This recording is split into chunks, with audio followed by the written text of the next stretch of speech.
This is Transfer Talk. Very good afternoon to Mark McAdam, who joins us this afternoon. Eddie Howe confirming there Alexander Isak won't be part of the squad to take on Aston Villa tomorrow, and that he's still not training with the first team. Mark, what is actually happening right now? Because it's been 2 weeks since Liverpool had that bid rejected for Isak. Well, ultimately, as Eddie said there, everything that goes on behind closed doors stays behind closed doors, and these are private matters between the football club, Alexander Isak and his representatives, and of course Eddie Howe. Ultimately, Eddie's spelt it out there. He wants him to be in the squad, he wants him to play, and he wants him to continue his football at Newcastle United. Now, we understand that Alexander Isak's desire to leave the club, explore his opportunities this summer has resulted in Liverpool putting in that offer, like you say, a couple of weeks ago. But since then, there's been no second offer, there's been no further dialogue. And Alexander Isak has continued to train on his own. So the situation is not a healthy one, it's not a happy one. But I think with every day that passes, Alexander Isak still remaining at Newcastle United means that there is a greater chance that he will still be at Newcastle United on September the 2nd. I think some of the things that have happened over the last few weeks have been really tactics that agents use to try and force the selling club's hand, try and engineer a move. The noise in the media, the speculation day to day, the traction that this has gained on social media. Some of the posts attached to some of these stories with regards to Alexander Isak have been going over 20 million views, 20 million hits, because this is big business. People want to know what's going on. There's two football clubs at the centre of this tug of war, and therefore there is a lot of fans talking about what's happening and what's next, and a lot of stories get written. I think the clear thing we know is he is still a Newcastle player. There is no desire for them to sell one of their key stars, someone who will lead the line in their Champions League campaign, someone that could spearhead them to the top four of the Premier League again. And the problem for Newcastle is trying to replace someone like him, as they've discovered over the course of this summer. He's almost irreplaceable. They've tried with a number of targets, João Pedro, Benjamin Sesko, Liam Delap.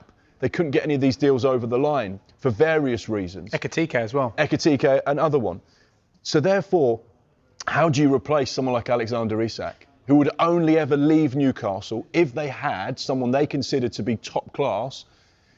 So therefore, the chance of him leaving right now, it feels like it's diminishing day by day. So the answer is there is no news, but with every day that passes, that's a good thing for Newcastle United fans because it means they've still got Alexander Isak in the building. If he is still there on September the 2nd, I'm pretty certain that all of this fractious relationship that exists at the moment will start to dissipate. They'll get on the same page. Newcastle need him, he needs Newcastle, and they can start to focus on him being in the team, scoring goals and doing what he does best. The good news for Newcastle, they confirmed the deal to sign Malik Chow earlier on this week. He may be in the squad tomorrow. Jacob Ramsey having a medical at Newcastle right now. Will those two be joined by Yoane Wissa anytime soon? It's funny, isn't it? One thing happens and suddenly fans start to say, right, does that mean that we can get the player that we want? We know there is an interest from Newcastle in Yoane Wissa. We are expecting Newcastle United to move quickly to try and engineer this deal. We know that Yoane Wissa's agents and representatives are currently in the UK at the moment. And their sort of belief is that Newcastle United will now engage with Brentford, and Brentford, unwilling to sell, will start to engage with Newcastle United over a potential deal.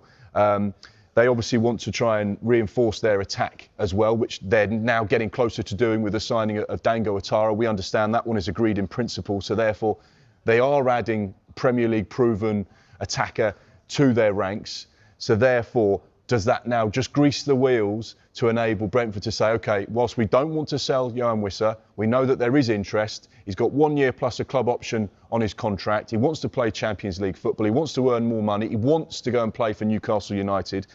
Whilst we don't want to sell him, providing the price is right, yes, let's talk about a potential deal. Newcastle United fans will hope that that happens quite quickly. Brentford fans disappointed probably that it's come to this because he's been such a good servant for them. 45 goals in 137 Premier League appearances, 23 goal involvements last season. That fabulous relationship with Bryan Mbeumo.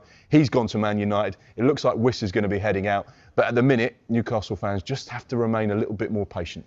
Let's get to Newcastle United for the latest on Alexander Isak's future at the club. Eddie Howe has confirmed that Isak won't be in the squad to take on Aston Villa tomorrow. Isak is currently training away from the main Newcastle squad. There's been no change to the situation. All my focus has been on the training, on Aston Villa, on the transfer front in terms of trying to get players in. And you can imagine that that is all-consuming for me. So Alex's situation's been unchanged for a while, and that will continue to be the case. Have you asked him if he would play tomorrow?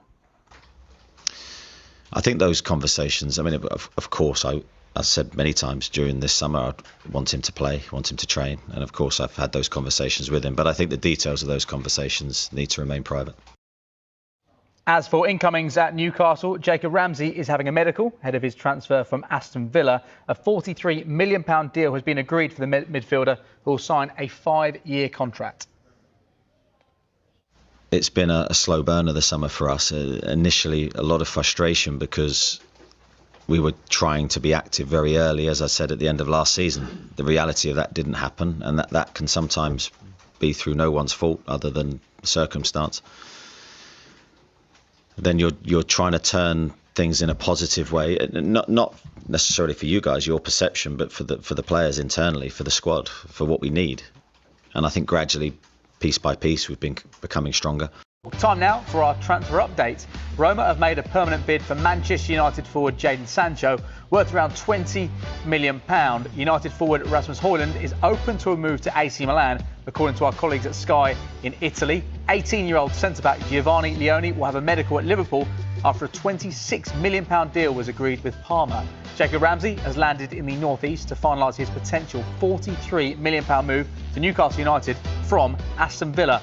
Roma have opened talks over signing Leon Bailey from Villa. Nottingham Forest, they are ramping things up. They've had bids accepted for Amari Hutchinson and James McAtee. Forest have also approached Juventus to sign Douglas Luiz and Ron forward Arno Kalimundu.